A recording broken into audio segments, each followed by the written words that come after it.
You're not actually turning your wheels directly. You're controlling a system that does it for you. When you turn the wheel, it moves a steering rack.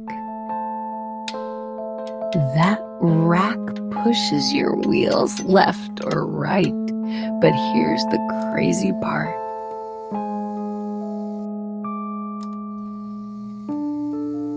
Tak, jego dear knows me was the cart.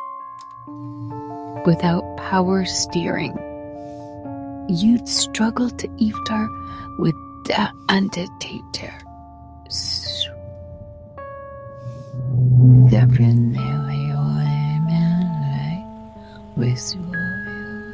Where's your wheel with the service?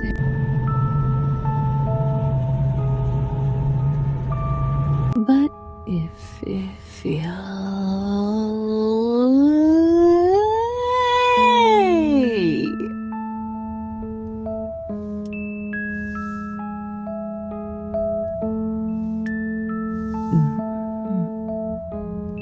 it feels loose, heavy, or delayed, that's a warning sign. Because steering equals control, and without